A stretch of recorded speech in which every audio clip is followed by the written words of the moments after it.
Olá, tudo bem com você? Que bom estarmos juntos aqui mais uma vez para estudar mais um tema dessa lição de Isaías, consolo para o povo de Deus. Sabe, nós temos acompanhado a cada semana o seu comentário, a sua participação nos canais da Divisão Sul-Americana e também no canal da Igreja do UNASP.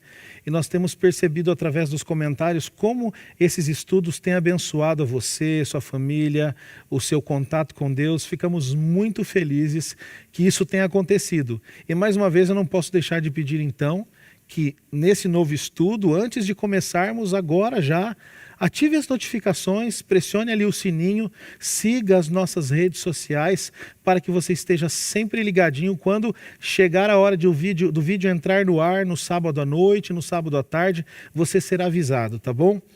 Essa semana nós vamos estudar sobre um tema muito especial dentro do contexto do livro de Isaías. Nós vamos tratar sobre o tema número 6, que tem como título Brincando de Deus.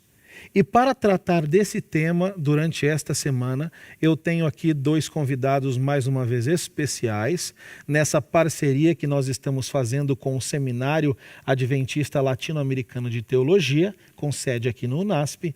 Eu tenho dois professores, à minha esquerda aqui, primeiro, o pastor Jean Zukovski. Pastor Jean foi meu professor no primeiro, no segundo, no terceiro e no quarto ano de teologia, né? O pastor Jean praticamente deu aula em todos os anos ali, desde as matérias históricas, que são as matérias que ele ministra hoje no seminário aqui do UNASP, também passando pelas matérias sistemáticas. E na minha época o pastor Jean também ministrou as matérias de Daniel e Apocalipse. O pastor Jean também, com a sua esposa Iraceli, fazem um trabalho muito bonito com os teologandos. É um trabalho muito especial de orientação dos novos casais pastorais.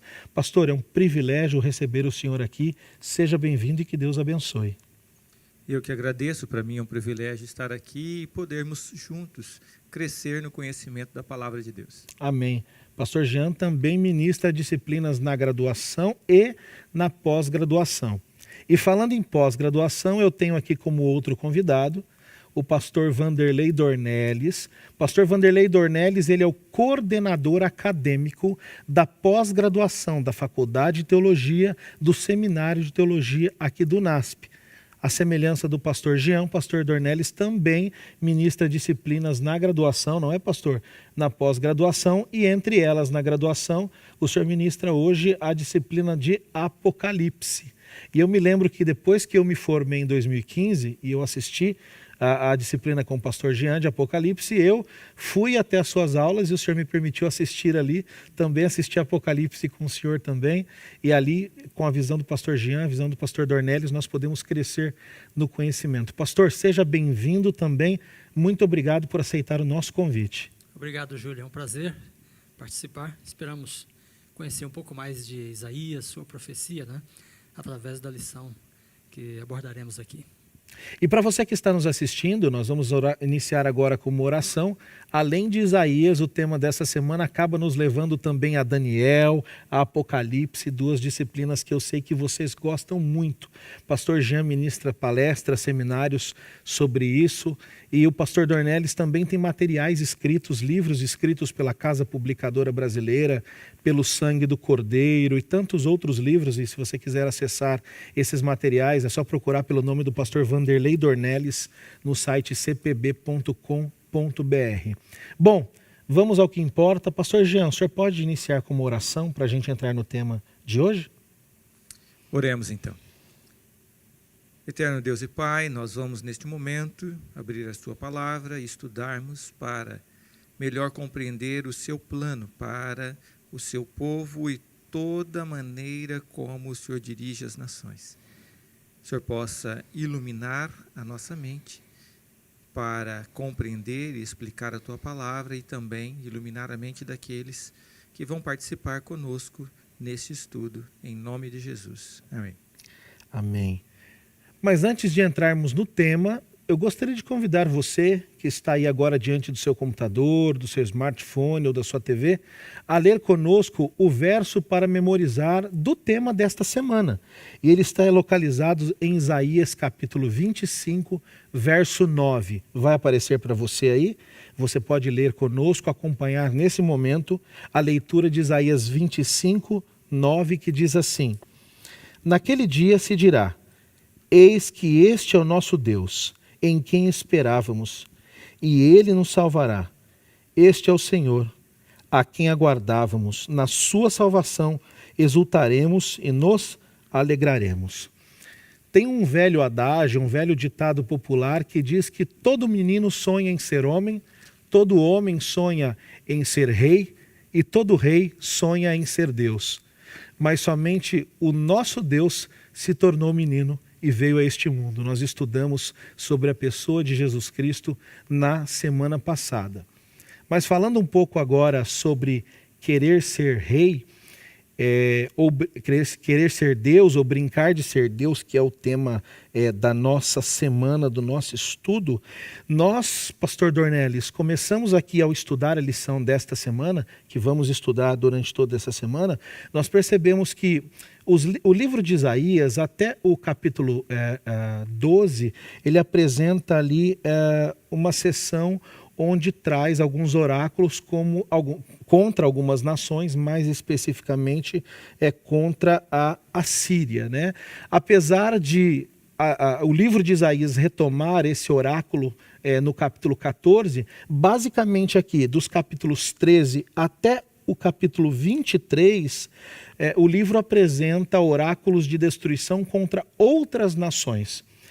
Eu gostaria que o senhor, se pudesse agora comentar para nós, quais são essas outras nações e o que são essas profecias, essas falas de Deus contra essas nações, o que elas têm de diferente daquilo que nós vimos do capítulo 1 ao 12. Muito bem, Júlio. Vamos lembrar que Isaías é um profeta do final do século VIII, né, para o século VII. E esse é um período, né, do predomínio da Assíria naquela região do mundo, e é também o período o início da ascensão da Babilônia.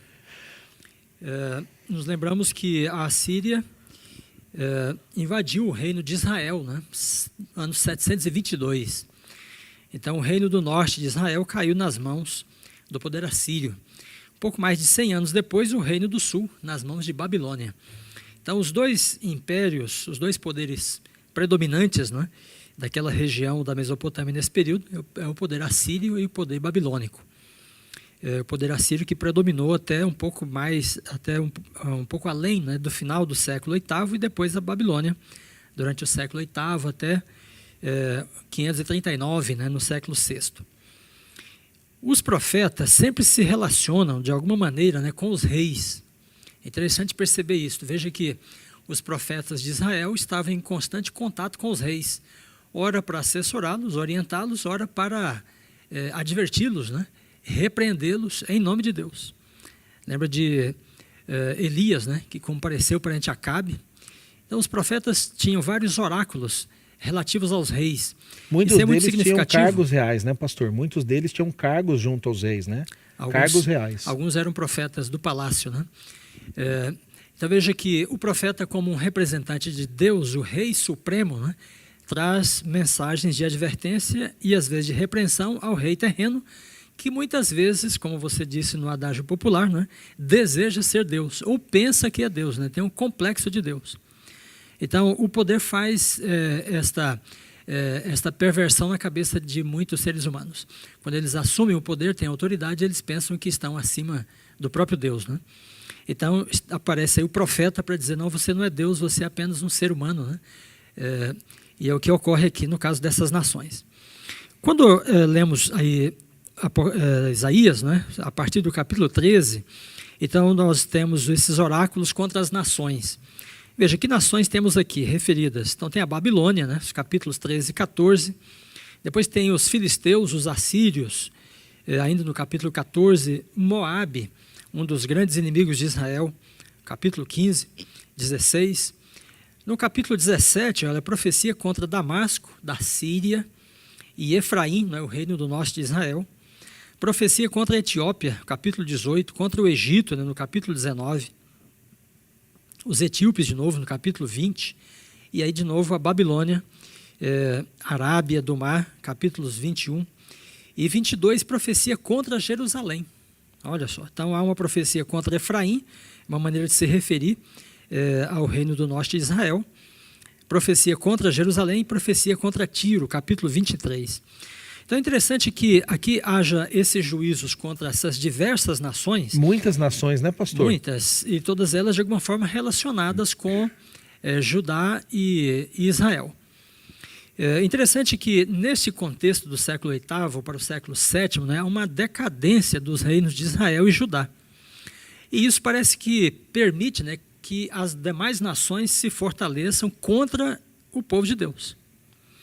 E aí então vem essas profecias, porque no momento em que, por exemplo, a Síria invade Israel, depois Judá, Jerusalém, então isso é por permissão divina, porém o juízo de Deus está sobre essas nações, que foram permitidas por ele, porque elas cometem vários excessos, né? Esses reis querem assumir a própria posição de deuses, né? O pastor Siqueira chegou a dizer que a Síria era a vara na mão de Deus, né? Então vem o juízo de Deus contra elas. É interessante que quando a gente chega aí no capítulo 23, aí tem Tiro, né? E depois tem o capítulo 24. O capítulo 24 faz uma espécie de sumário, né, desses juízos, porque aí fala assim, 24, verso 1. Eis que o Senhor vai devastar e desolar a terra. É interessante que agora aqui é uma expressão global, né? A terra toda está sob o juízo de Deus, porque a impiedade predomina, né? Agora, se há juízos, né, então contra a Síria, contra o Egito, Etiópia, Damasco, Síria, né, e até sobre Efraim e Jerusalém, quem é que pode se salvar? Porque você tem as nações ímpias, mas tem também Jerusalém e Efraim, são nações do povo de Deus. Então, quem é que pode se salvar? Então, vem a mensagem de Isaías, né, acerca do remanescente. Porque, veja, o capítulo 24, verso 6, então diz assim, por isso a maldição consome a terra. Então, a impiedade predomina sobre a terra, né? Por isso o juízo de Deus vem sobre a terra, e os que nela habitam e tornam-se culpados. Por isso, serão queimados os moradores da terra, e poucos restarão. Então, aí vem o conceito do remanescente. Então, quando o juízo de Deus é derramado sobre a terra, né, sobre as nações, poucos vão restar. Porque mesmo Jerusalém está debaixo do juízo, Samaria está debaixo do juízo de Deus, e vai restar apenas um remanescente que é fiel a Deus, que guarda a palavra de Deus, independentemente da postura dos reis. Porque os reis de Israel e de Judá caíram também em degradação e idolatria, mas havia famílias, né, comunidades que preservavam a viva palavra de Deus, a obediência, né, a lealdade, a aliança de Deus. E é esse grupo que vai sobreviver diante dos juízos de Deus. Pastor, só complementando a pergunta, por que exatamente contra a Babilônia que começa esse juízo aqui nessa sessão que vai de 13 a 23? Por que as profecias aqui contra essas nações começam com o reino de Babilônia? Qual é a importância desse reino dentro desse contexto do pecado, do afastamento de Deus? É interessante, Júlio, que não só começa, né, no capítulo 13 contra a Babilônia, 13 e 14, mas depois no capítulo 21 vem outra profecia contra a Babilônia. Então, o juízo começa com Babilônia e fecha com Babilônia. E isto é significativo para nós, porque Babilônia, o próprio nome, né, já traz um pouco do seu legado, sua herança, a natureza, né, o perfil, a atitude da Babilônia é uma representação da atitude geral dos reis antigos e muitos posteriores também. Esse complexo de ser grande, de estar acima, né? Então Babilônia tem um legado, né, que vem desde Babel, daquela intenção da arrogância humana, né, de querer proteger-se contra Deus, né, ou estar equiparado com Deus. Então Babilônia é um império, porém ela é representativa da atitude de todos os demais impérios, nesse sentido da arrogância e da exaltação humana. Então, quando Deus fala contra a Babilônia, a partir deste ponto, né, da arrogância, exaltação, o orgulho humano, ele está falando ao mesmo tempo contra todos os seres humanos que têm o mesmo espírito, que têm a mesma atitude. Pastor, e segura aí que nós vamos entrar nessa parte de Babilônia como representação. Nós temos isso guardado aqui, segura aí, não deixa escapar. Mas agora eu queria perguntar ao pastor Jean. Pastor, antes de ter essa representação, Babilônia foi realmente um império, um reino físico, ele existiu. E nós sabemos que em 626 a.C., Nabopolassar assume, se torna rei, e ele começa uma nova dinastia, uma dinastia neobabilônica. E nós sabemos que a história mostra que junto ali com a Média, eles vencem a Síria. Porém, a história também mostra, pastor Jean, que Babilônia caiu. Como foi essa queda? Como se deu e quais foram os resultados? Existem alguns detalhes importantes dentro do que o pastor Dornelles estava falando.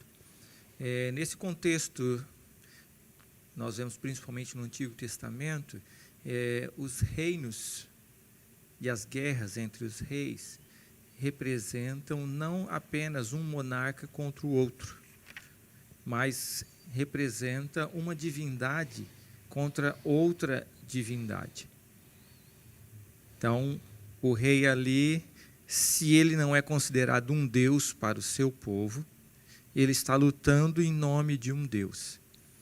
Nós vemos no livro de Daniel, no 1º capítulo, que quando Nabucodonosor conquista Jerusalém, os tesouros que ele tira da casa do Deus de Jerusalém, ele não leva para si, ele leva para a casa do seu Deus. Então, basicamente, as batalhas não eram entre reinos, mas entre os deuses desses reinos. Era quase isso, era essa. E este líder era o representante deste Deus. E às vezes ele se colocava como o Deus aqui na terra. Babilônia é significativo pela sua arrogância, como é apresentada na Bíblia, nessa representação. Tá? Nós vimos a Síria também um pouquinho antes trabalhando, dizendo não tem nenhum Deus que conseguiu nos derrotar, nós fomos vitoriosos, os nossos deuses são maiores, nenhum Deus conseguiu livrar nenhum povo das nossas mãos. Esta arrogância é o que nós vemos acontecendo com Babilônia. Você pega Daniel, os primeiros 5 capítulos não são uma história de Daniel. É a história de como Deus lida com aqueles reis e reinos fora dos domínios de Israel, e ao mesmo tempo que esses reis mostram a sua arrogância e são humilhados, e também reconhecem a soberania de Deus, o que acontece com Nabucodonosor. Muitos deles não reconhecem a soberania de Deus e são completamente destruídos. Nós temos ali Deus mostrando o seu poder através de Daniel e seus companheiros para Nabucodonosor, no capítulo 1. No capítulo 2, agora Deus dá uma revelação para Nabucodonosor e ninguém consegue decifrar. Aí Deus vem e mostra que ele é que domina todos os reinos, porque o contexto lá deixa claro que Daniel diz assim, você estava preocupado com o que ia acontecer no futuro, e Deus te revelou. E aí ele mostra, você começa aqui, cabeça de ouro, mas não vai durar. Não vai durar, o seu reino vai passar, e o reino que vai ser implantado é a grande montanha que é Cristo. Esse é o reino, a pedra que virá. Aí nós temos no capítulo 3, Nabucodonosor agora tenta se colocar como um reino eterno, faz a estátua toda de ouro. E novamente Deus se apresenta e acaba com a arrogância de Nabucodonosor. E no capítulo 4 vem o ápice da sua arrogância, dizendo, olha, tá vendo, foi eu que fiz tudo. E agora ele passa aqueles 7 anos comendo capim.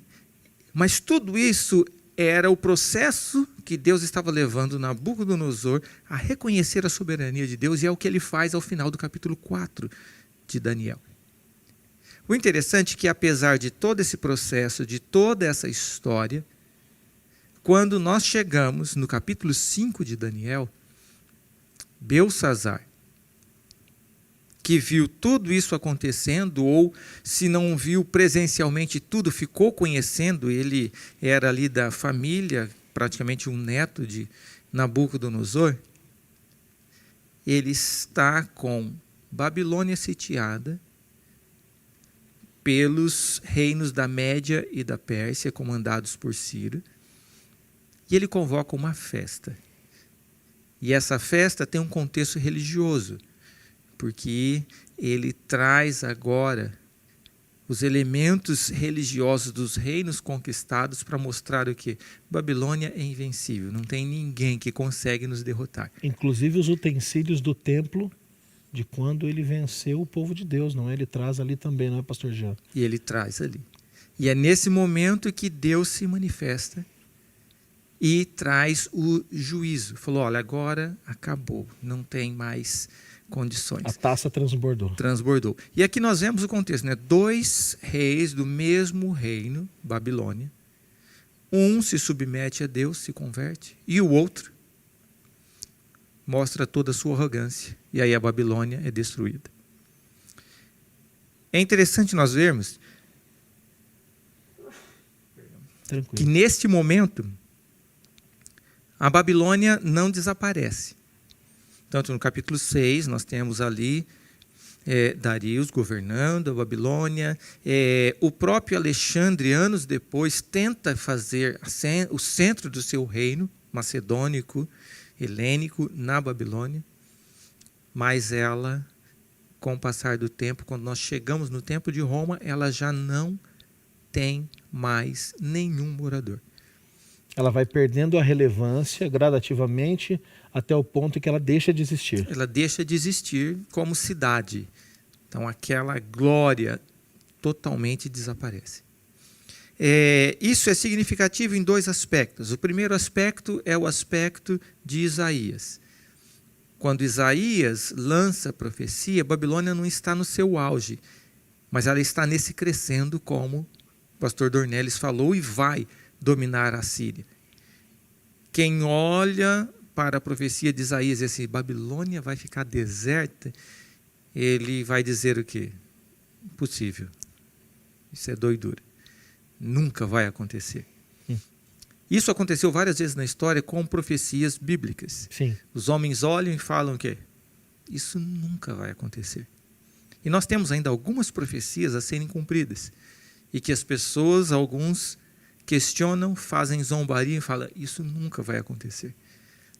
Então, se eu e você estivéssemos vivendo no tempo de Isaías e lêssemos o que Isaías disse, poderíamos falar a mesma coisa. Dizer assim, não, isso aqui é impossível. Insanidade. Insanidade, isso é um falso profeta. E aconteceu. Mas mais do que isso nos mostra o segundo ponto. Deus usa essa história real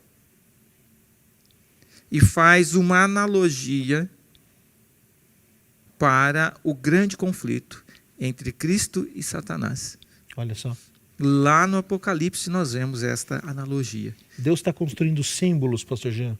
E ele usa essa realidade do tempo de Isaías, dessa profecia, para mostrar o quê? Babilônia representando todos aqueles que são liderados por Satanás, também vai cair e vai ser destruída no final. Segura isso daí para o final. O senhor entrou num ponto interessante. Pastor Dornelles, quer complementar?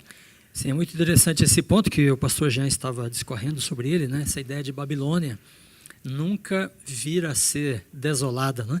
Porque uma cidade que todo mundo quer governar sobre ela, quer possuí-la, né? Como é que ela ficaria assim, sem atrativos, né?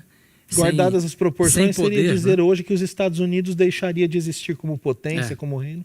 Seria insano, né? Agora, enquanto muitas pessoas disputaram, né, o espaço de Babilônia no passado, veja que a Síria queria a Babilônia, o Império Neobabilônico se estabeleceu na Babilônia, os persas dominaram sobre a Babilônia, Alexandre queria dominar sobre ela, né?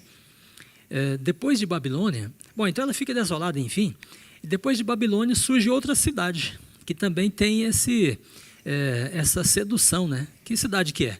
É Roma. Então Roma se torna uma espécie de sucessão de Babilônia. E Pedro chega a aplicar o conceito de Babilônia a Roma, né? Sim.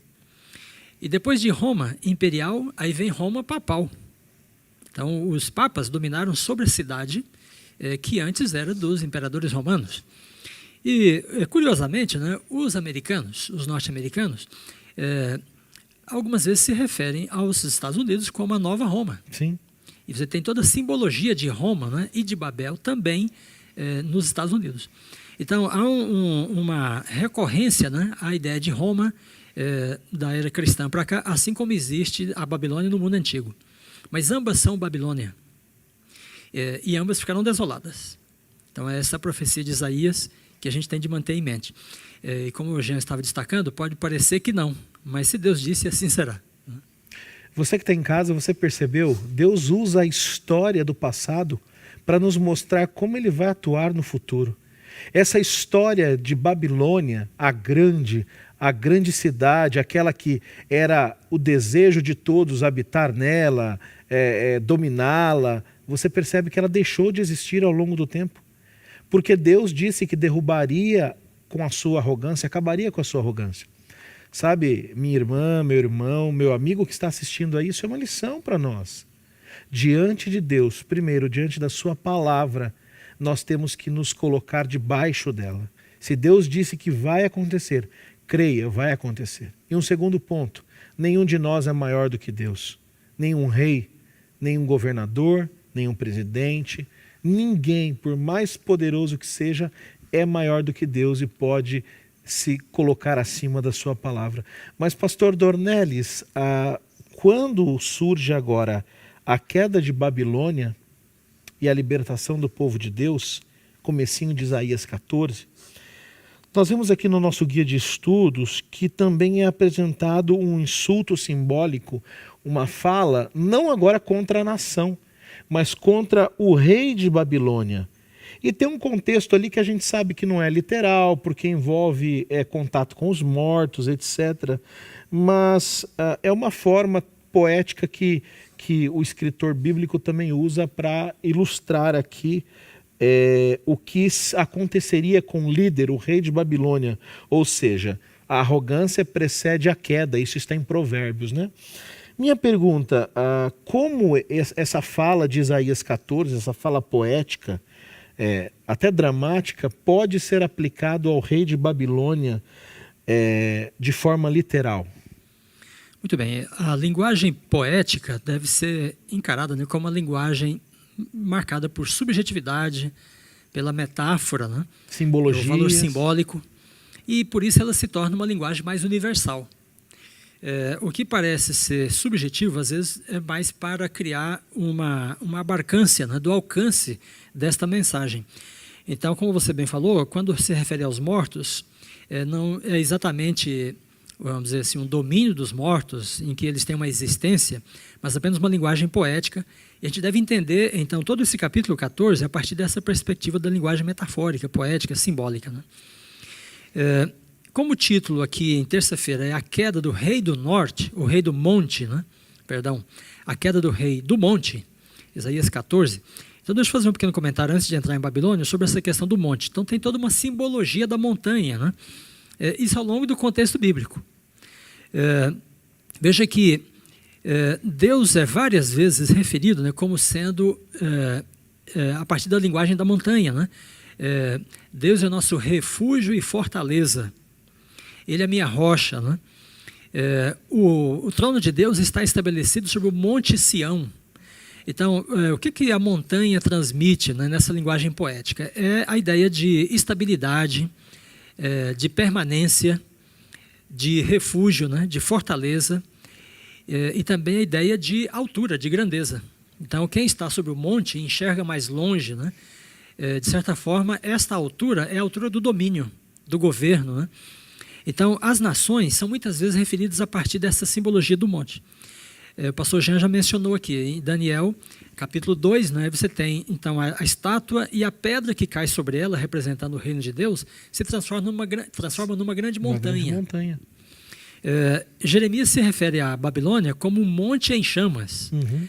Então veja, os reis queriam estar sobre o monte, sobre a montanha, né, ou ter o reino deles como sendo uma montanha, porque a montanha é essa linguagem poética de estabilidade, permanência, grandeza, né, altura, e um símbolo apropriado para o orgulho.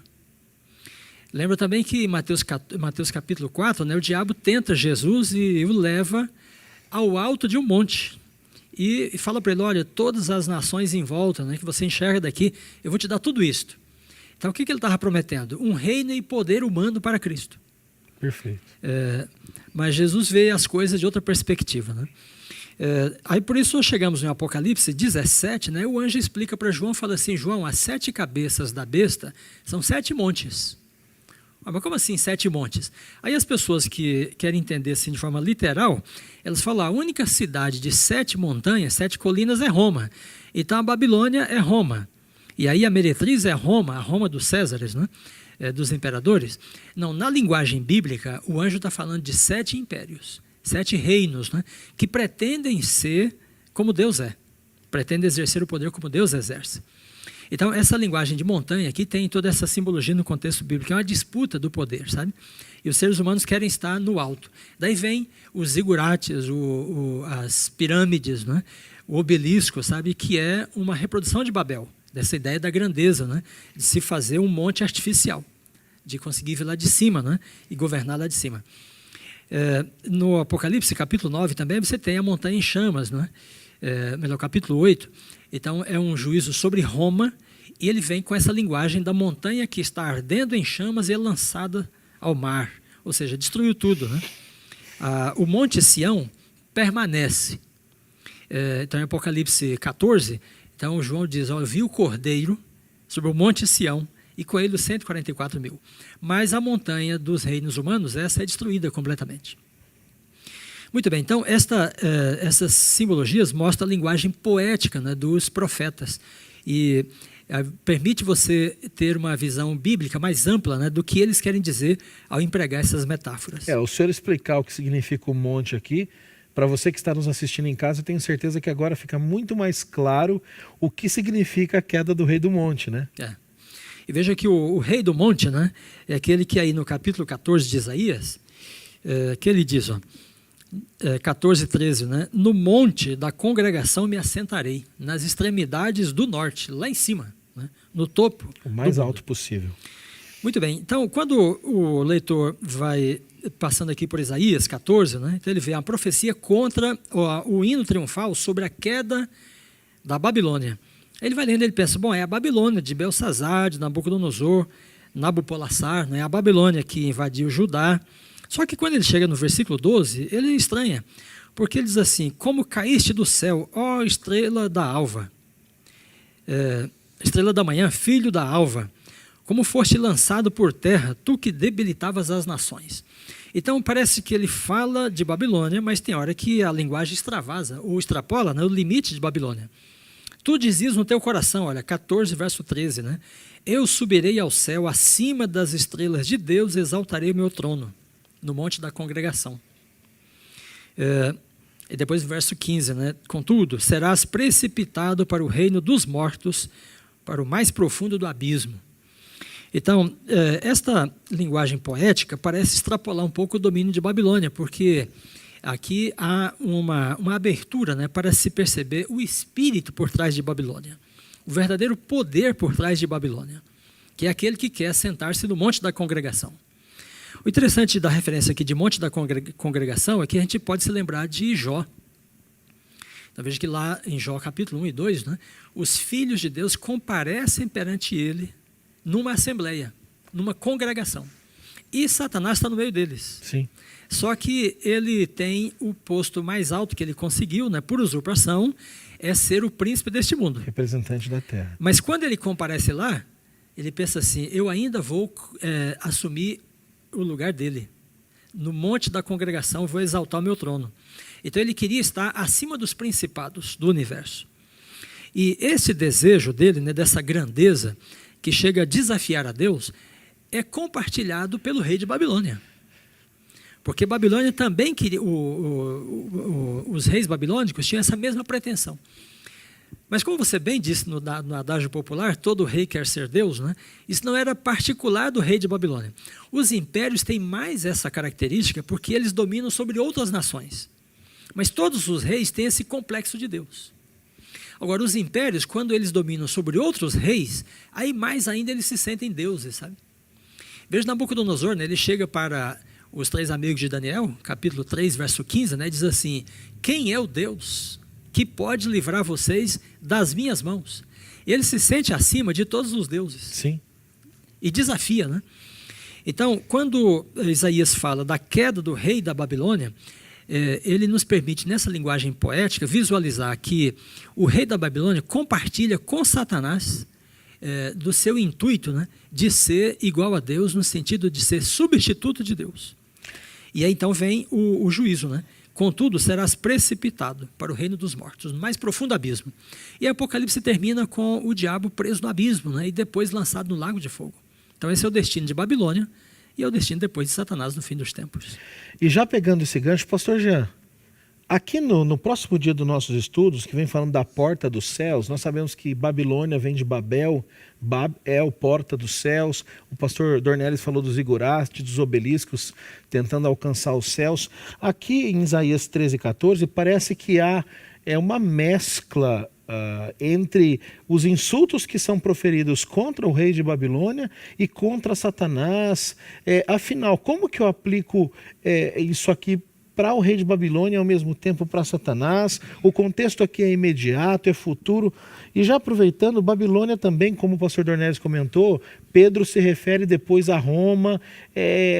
Explica para nós um pouquinho sobre essa combinação entre rei de Babilônia e Satanás, Babilônia e Roma, como isso se dá aqui, depois isso é confirmado no livro do Apocalipse também. Comente para nós, por favor, nesse sentido. Como nós havíamos falado antes, a Bíblia, em vários momentos, e Isaías faz isso várias vezes. Isaías não é um livro histórico, e ele tem algumas histórias. E essas histórias são usadas como um modelo de algo futuro, profético, que Deus vai realizar. A mesma coisa acontece no livro de Daniel. Aqui nós vemos que o grande foco de Isaías é Deus, que é o grande governante que está julgando todas essas nações. E essas nações, elas também têm um líder, como bem colocado pelo pastor Dornelles.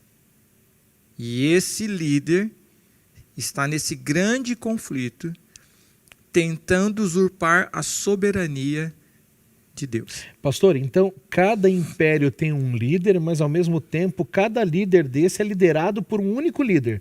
É isso? Justamente, que é o próprio Satanás, identificado em Apocalipse 12.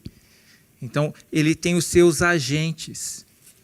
Como bem colocou o pastor Dornelles, os montes, lá em Apocalipse 17, são os agentes pelos quais Satanás governou o mundo, tentando levar o mundo a não reconhecer a Deus e a soberania de Deus. Ele esteve por trás da cortina ao longo da história. Ao longo da história. Por isso que o tema da Bíblia é esse grande conflito entre Cristo, Miguel, e Satanás.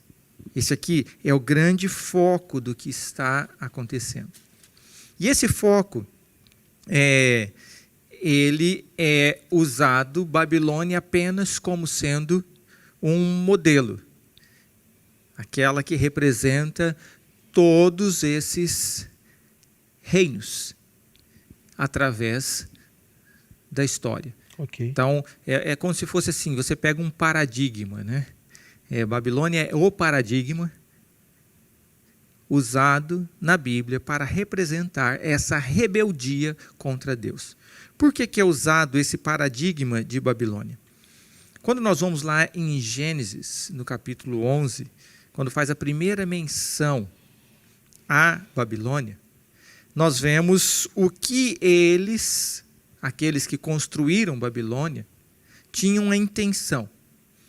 Então, existem duas coisas que eles fizeram, e eles tinham o objetivo de realizar com as suas intenções. No versículo 4 diz, olha, edifiquemos para nós uma cidade e uma torre, cujo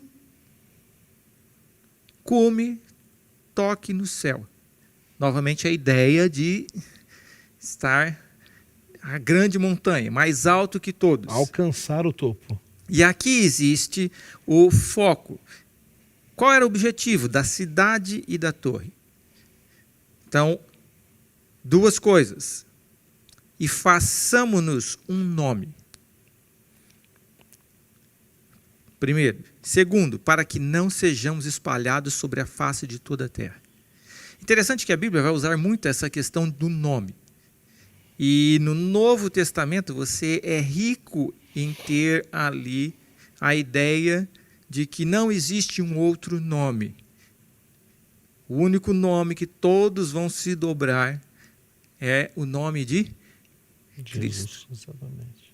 Ou seja, Babilônia queria construir o seu próprio nome. Exaltação. Eu não preciso de Deus. Eu não preciso de Cristo. Nós vamos subsistir por nós mesmos. Mais do que exaltação, é algo forçado, né? Sem a mão de Deus, é pelo próprio homem. É por nós mesmos. E aí, a segunda questão é para que não sejamos espalhados sobre a face de toda a terra. Ou seja, a nossa cidade, ela será o centro de um governo mundial. E através desse poder, nós vamos governar todo mundo. Tá? Se nós olharmos para hoje, nós vemos o quê? Globalização. Nós estamos... É a palavra do momento. É a palavra, um governo mundial, único, unindo todas as pessoas para construir o nosso nome. Esse aqui é o grande foco que nós vemos nesta ideia de Babilônia. E essa ideia, como bem colocou o pastor Dornelles, vai se tornar muito forte em Roma, tanto na sua fase pagã, como na sua fase cristã. E quem vai se tornar a grande Roma, e já nasceu com essa ideia, é o próprio Estados Unidos. É aquele que vai ser o catalisador do mundo para promover a democracia e unir a todos, o bem. A ideia parece linda, mas na verdade é essa arrogância desse domínio que quer exercer. E é a única maneira de chegar até Deus, que Babilônia significa o portão de Deus, seria através, eles fazem o acesso. E aqui a lição coloca algo interessante, né? Babilônia, o acesso é o homem constrói e chega até Deus. Uhum. Quando Jacó tem o sonho, é Deus que se aproxima do homem. Jacó fala, o céu se abriu para mim. Ele se sentia perdido, não tinha solução. Agora Deus fala, não, eu estou com você. A escada vem de Deus, não parte do homem. Não parte, né? Do homem. É e verdade. é por isso que ele coloca Betel, que é o portão de Deus. Que é o oposto de Babel. Que é o oposto de Babel, que se diz a casa de Deus. Então nós abrimos um caminho para chegar até Deus. Não, Deus é que abre o caminho. E aqui é onde nós vemos novamente aquilo que eu falei no começo. Só tem um nome, que é Cristo. Às vezes as pessoas falam, você aceitou Cristo? E nem para pensar, o que é aceitar a Cristo? Olha, a descendência de Adão está condenada à morte. Por quê? Uhum. Porque se sujeitou a um líder, a serpente, Satanás. Para salvar essa descendência, não tem como salvar. Precisa vir um novo descendente, um novo herdeiro, e nós agora seremos herdeiros a partir de Cristo. Nós seremos enxertados, né, pastor? Nós seremos adotados e todos seremos irmãos, A partir porque teremos desse agora a seguinte. humanidade de Cristo, Perfeito. o segundo Adão, e não mais a humanidade do primeiro Adão. Essa humanidade do primeiro Adão está condenada à morte eterna e é representada por esse orgulho de Babilônia, que é um meio de salvação e não faz diferença se você é mais conservador ou mais liberal. Se você acha que por você mesmo você consegue, guardando alguma coisa, ou sendo o sujeito do amor, você está debaixo do mesmo líder. Só tem uma maneira: se submeter e ter o mesmo espírito de submissão de Cristo, que era tudo e se submeteu. Enquanto Satanás, ele não era e quer ser. Você vê os opostos dos dois reinos. Um, orgulho, quer ser o que não é. O outro, humildade. Ele é, mas se submete a ser servo de todos. Pastor, então, duas coisas interessantes, o senhor comentando aí. Nós vemos que o senhor citou Gênesis 11. Já em Gênesis 12, que é quando vem o chamado de Abraão, Deus diz a Abraão: porque eu vou exaltar o seu nome. É interessante que é o oposto do que Babel tenta fazer, né? Então podemos dizer, pastor Jean, pelo que o pastor Dornelles comentou antes, o paradigma ele não morreu. Quando Babilônia começa a cair, é transferido para Roma. E aí quando Roma começa a perder poder, ao longo da história, hoje nós temos uma outra nação que é Estados Unidos da América, que desempenha esse papel. Esse paradigma continua vivo. Ele continua vivo e é interessante. Daniel começa com a Babilônia sitiando e conquistando Jerusalém. Quando nós chegamos no Apocalipse, o Apocalipse termina com a queda de Babilônia e a Jerusalém sendo estabelecida. É o inverso. Ou seja, é o inverso. Onde Daniel começa, Apocalipse termina com o inverso, demonstrando que estes reinos humanos, esta pretensão de estabelecer o seu próprio monte, vai chegar a um fim. E aqui nos mostra que qualquer poder político e religioso desse mundo que se une para estabelecer qualquer tipo de globalização não está representando o reino de Cristo. Porque Cristo disse: eu não sou desse mundo, meu reino é outro mundo. Eu vou estabelecer. E por isso que é interessante Isaías aqui. Deus está falando: esse vai cair, esse vai cair, esse vai cair. Mas vai sobrar um restante, um remanescente. E esse remanescente eu vou estabelecer no meu santo monte. Então a ação parte de Deus e não do homem. Não adianta nós lutarmos para melhorar esse planeta. Isso não significa que nós vamos ser inertes. Não, nós temos a responsabilidade moral de fazer o melhor. De fazer o melhor. Mas não tem nenhum reino deste mundo que vai solucionar os nossos problemas econômicos, financeiros, justiça social, ecológicos e etc. A Bíblia diz que só tem uma solução: a implantação do reino de Deus através da soberania de Cristo Jesus. Agora, pastor Dornelles, dentro disso que o pastor Jan Zukovski falou, mas antes, falando com você que está em casa, você percebe, talvez você não esteja entendendo direito essa questão de Babilônia, Roma, Estados Unidos. O que significa tudo isso? Bom, deixa o seu comentário aqui no nosso vídeo, aqui embaixo. Pede mais informação, entre em contato com a gente. Eu vou responder você, nós vamos responder você, te mandar algum material. Talvez você não estuda ou não conhece de profecias e não está entendendo nada, mas a gente tem muita coisa para passar para você, então não deixe de entrar em contato com a gente, tá bom? E continuar aqui no canal para você continuar aprendendo e crescendo. Mas, pastor Dornelles, agora, depois de nós vermos de 13 a 23 esses oráculos contra as nações, Isaías 13, 14, enfim, nós vemos que, como o senhor já mencionou, em Isaías 24, agora tem um oráculo contra toda a terra. Vai ficar desolada, é o que diz Isaías 24, né?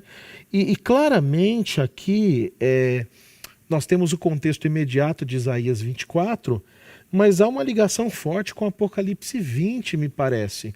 Existe essa ligação, porque há essa menção de agora não mais as nações, mas a terra como um todo ser desolada. Quais os aspectos de Babilônia que agora se aplicam sobre todo o globo, sobre todo o planeta? Muito bem, Júlio. Então, no capítulo 13, a gente já tem esta espécie assim de antecipação do fim de todas as coisas, porque Isaías 13, verso 6, né, diz que o dia do Senhor está próximo. E vem o Todo-Poderoso como assolação.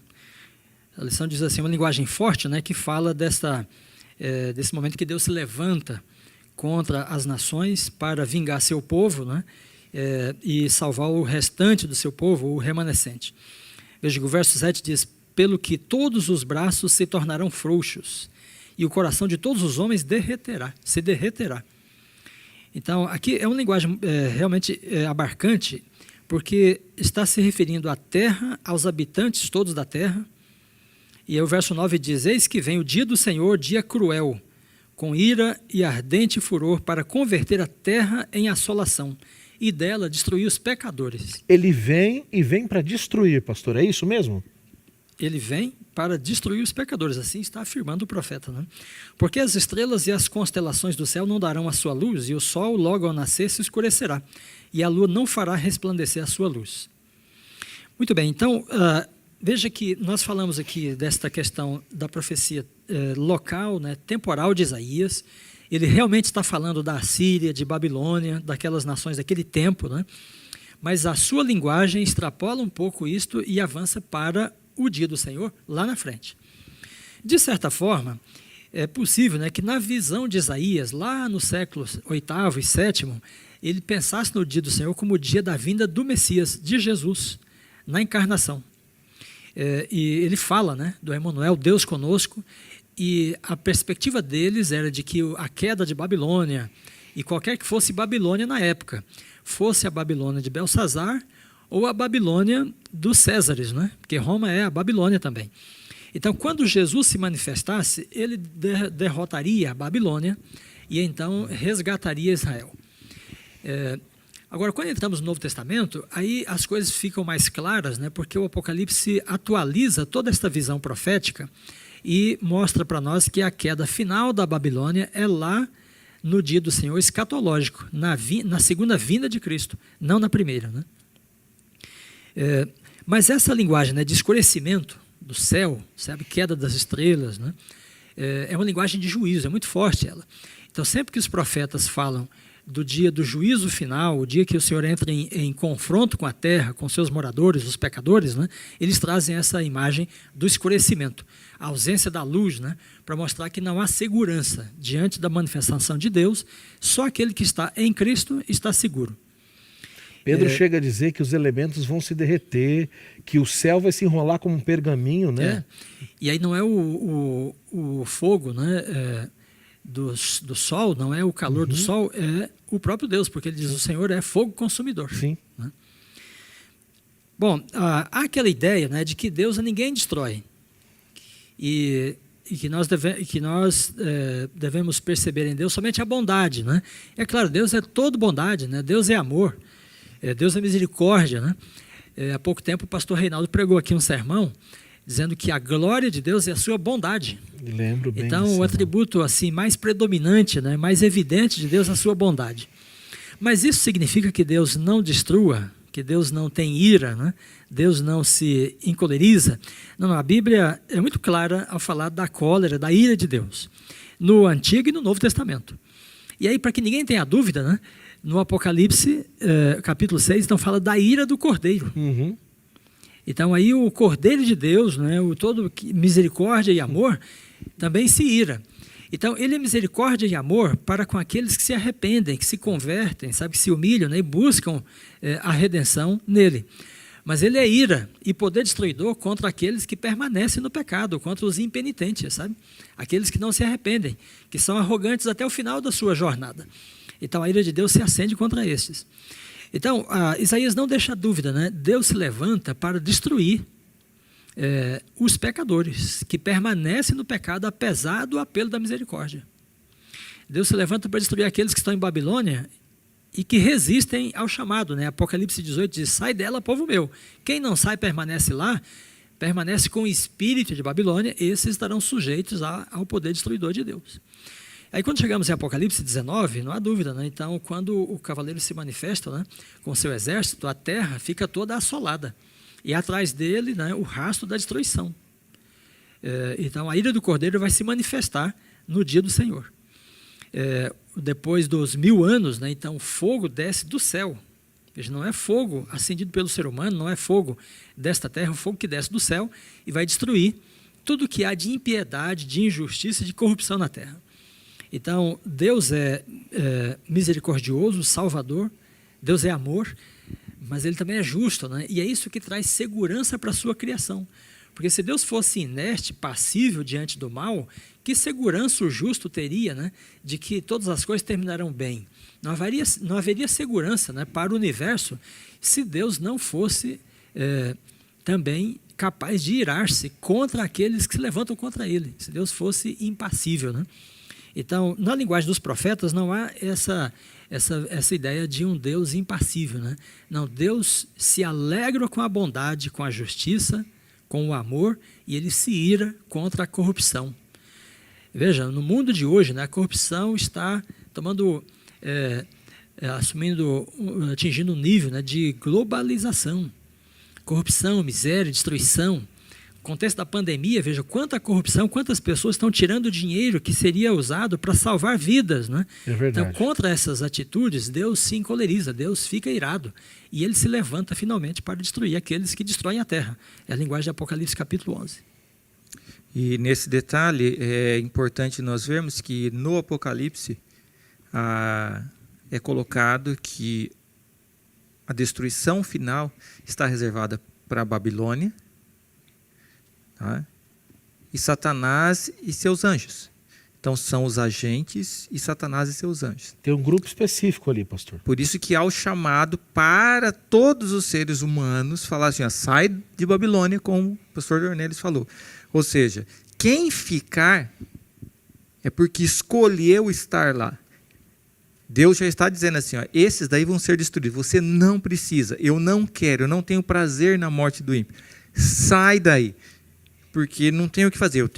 Essa rebelião tem que acabar por causa do amor, para o bem do reino de Deus.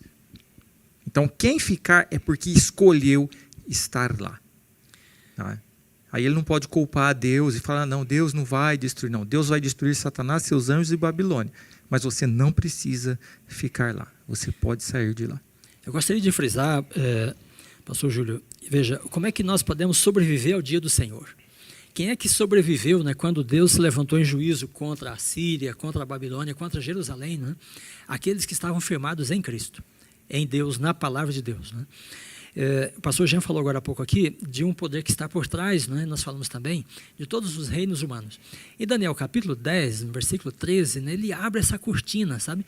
Porque há um conflito e aí o anjo de Deus desce para lidar com Daniel, mas ele fala assim, mas o príncipe do rei da Pérsia me resistiu, até que Miguel, o grande príncipe, se manifestou. Então o príncipe do rei da Pérsia é o próprio diabo. Por trás dos reinos humanos que são contrários a Deus está o príncipe desta terra. Jesus disse, aí vem o príncipe desse mundo, né? É o próprio Satanás. Ele nada tem em mim. Então, são dois príncipes, né? O príncipe Miguel, em Daniel 10, né? É o príncipe do povo de Deus. Miguel é o príncipe do povo de Deus. E Lúcifer é o príncipe dos reis desta terra. Então, você tem de estar com um dos príncipes. Se você não está com o príncipe Miguel, você estará automaticamente com o príncipe desse mundo. E a sua segurança está seriamente comprometida.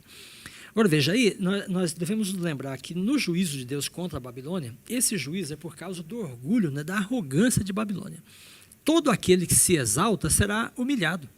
Todo aquele que se humilha será exaltado. E aí a gente pode entrar com o pensamento de Paulo, né? Em Filipenses, capítulo 2, ele diz assim, tende em vós, 2 versos 5, né? O mesmo sentimento que houve também em Cristo Jesus, pois ele, subsistindo em forma de Deus, não teve por usurpação o ser igual a Deus, antes a si mesmo se humilhou, se esvaziou, tomando a forma de servo, né? Pelo que Deus também o exaltou. Então veja, o pastor Jean já sinalizou isso, né? O homem que procura se exaltar, ou a mulher que se exalta, né, serão todos humilhados. mas aquele que se humilha em Cristo será exaltado.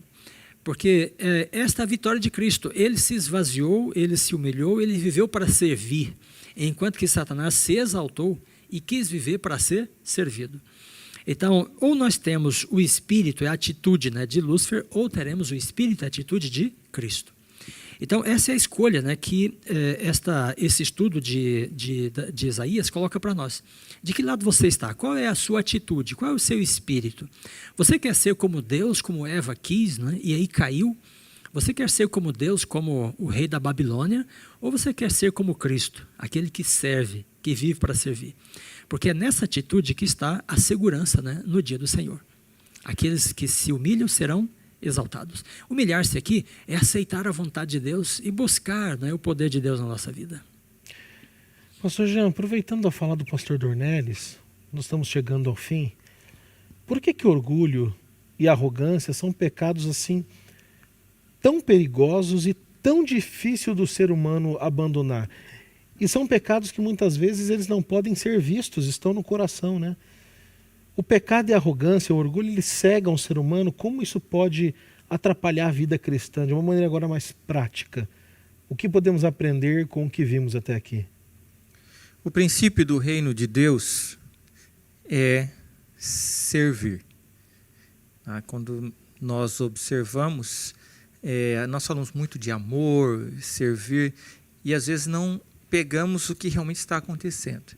Como já foi colocado, Deus demonstrou o seu amor quando o seu filho vem e se humilha, e com o objetivo do quê?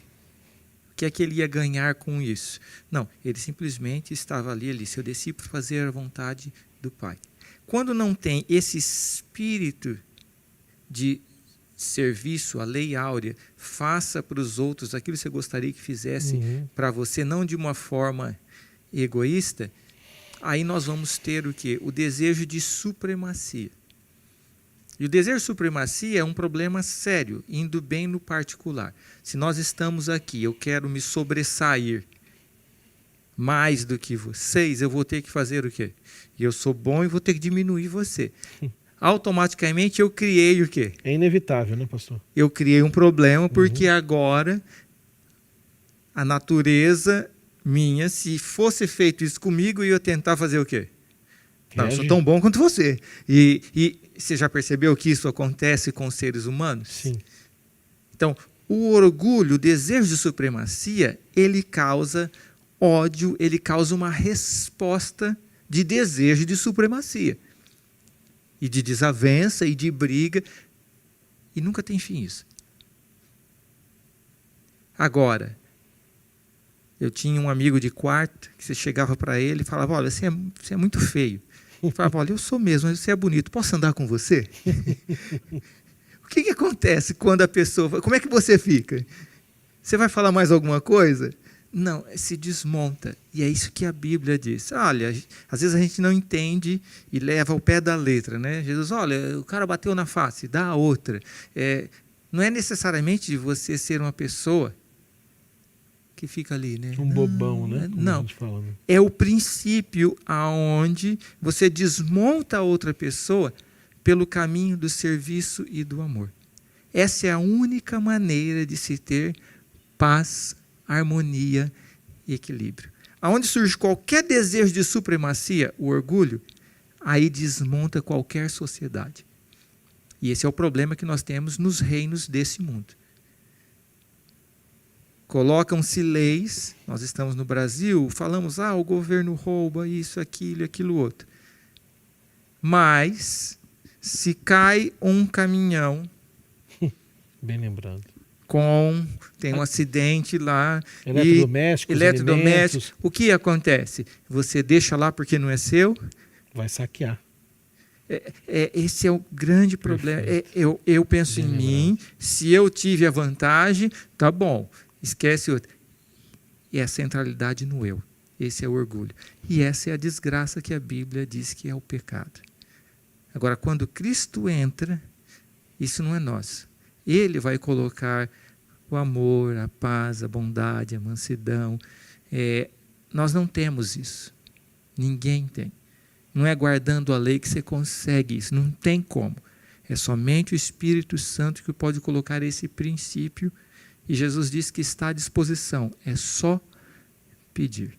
Essa é a única maneira de ter um reino de paz e harmonia, é com o princípio de submissão, colocando o outro como mais importante. Se todos vivessem assim, o mundo seria diferente, mas isso vai acontecer um dia, quando Cristo implantar o seu reino, e aqueles que aceitaram serem transformados pelo Espírito Santo vão poder experimentar a grandeza e a harmonia desse reino. Depois de tudo que foi dito aqui, tudo que foi mencionado, discutido, você que está nos assistindo pôde perceber que a arrogância e orgulho levam a gente para um único lugar, para o buraco, para a destruição. Foi assim com o rei de Babilônia, foi assim com todos os reis ao longo da história, foi assim e será finalmente na volta de Cristo com Satanás. Mas se tivermos no coração, e aí o pastor Vanderlei Dornelles aqui foi muito sábio ao colocar, se tivermos no coração o mesmo sentimento, a mesma atitude de Jesus, certamente estaremos entre aqueles que viverão com ele durante toda a eternidade. 2 modelos, 2 paradigmas, Cristo e Satanás. E nós podemos aprender então, não é pastor Jean e pastor Vanderlei Dornelles, que o único modelo a ser seguido é o modelo de Cristo, do amor, do serviço. E também nós aprendemos que por mais que no mundo que nós vivamos, nós talvez sejamos rebaixados, diminuídos, vivamos num contexto de arrogância por parte de nossos líderes, chefes, às vezes até parentes, amigos, isso vai ter fim quando o verdadeiro reino perfeito for implantado nesse mundo. Amém? Eu queria agradecer demais vocês, foi um privilégio ter vocês aqui. Já estão convidados para voltar num outro momento, para compartilhar um outro tema da lição. Mas para a gente encerrar, começando pelo pastor Vanderlei, depois o pastor Jean. Pastor, em 1 minutinho, a sua mensagem para quem está nos assistindo. Muito bem. Nós estamos num contexto de instabilidade, insegurança, em que percebemos claramente que a Terra está doente, a Terra está contaminada, o nosso mundo está inseguro. Mas não é assim que a Bíblia diz que as coisas vão terminar. O Apocalipse, assim como os profetas todos antigos, né, e o próprio Cristo sinalizam para nós claramente, um novo céu e uma nova terra vão surgir. Amém. E você será um cidadão dele em Cristo Jesus. Então Jesus faz o convite, venha e alimente-se da árvore da vida. Ou seja, a árvore da vida vai ser novamente colocada sobre este planeta, que não estará mais dominado pelo pecado, pela corrupção e pela enfermidade, mas pela saúde e a vitalidade. Para que você possa entrar nessa nova vida, o caminho e a porta é Cristo Jesus. E que Ele te abençoe para que você tome essa direção.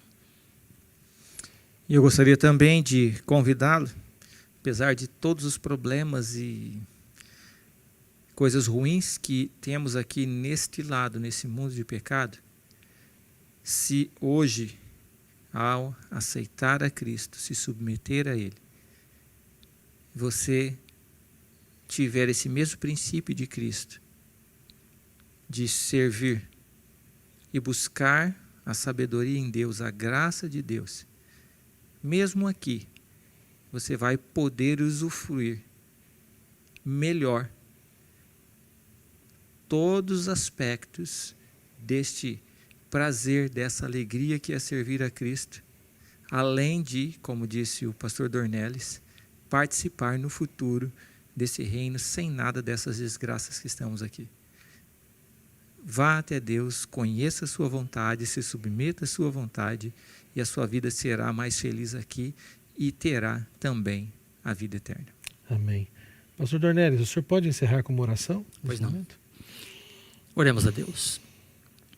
Nosso Deus e Pai, observando, Senhor, a mensagem dos profetas, percebemos quão facilmente o orgulho, a arrogância podem dominar o coração humano.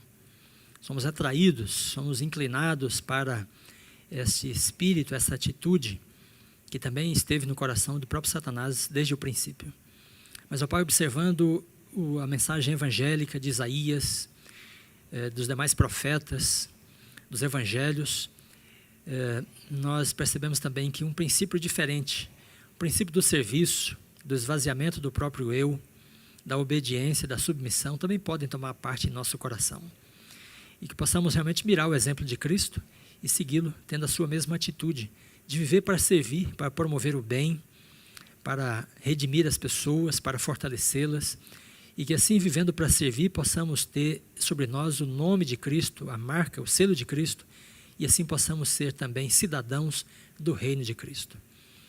Abençoa, ó Pai, os poderes desse mundo, os governos, para que o Espírito Santo ainda tenha alcance e que os recursos, as leis, possam ser usados para o bem das pessoas, para minorar a dor. Mas vendo, Senhor, que o mundo finalmente chegará a um fim, que nós possamos estar cheios da esperança do novo céu e nova terra. E que o nosso ouvinte que nos acompanhou nesta oportunidade possa também ter o seu coração cheio de paz, de alegria, na expectativa de que muito em breve o nosso Deus se manifestará no dia do Senhor para estabelecer o seu reino eterno, para fundar o Monte Sião sobre esse mundo e governar com a paz e a justiça sobre a sua criação. Pedimos que abençoes e ilumines a cada um dos teus filhos e encha-nos dessa esperança e dessa certeza, em nome de Jesus. Amém. Chegamos ao final de mais um estudo. E você que nos acompanhou aqui no canal da Igreja do NASP Engenheiro Coelho ou no canal Adventistas Brasil, da Divisão Sul-Americana, muito obrigado por ter ficado conosco até agora. Não se esqueça de se inscrever, ativar as notificações, comentar aqui embaixo no vídeo, compartilhar conosco aquilo que você aprendeu ou alguma sugestão. Estaremos sempre interagindo com você. Que Deus te abençoe muito. Te dê uma semana realmente repleta de realizações, de conhecimento, um conhecimento maior dele e da sua palavra. E nos vemos então na semana que vem com o tema de número 7, com outros 2 novos convidados que estarão aqui do SALT, do Seminário Adventista. Que Deus te abençoe e uma boa semana.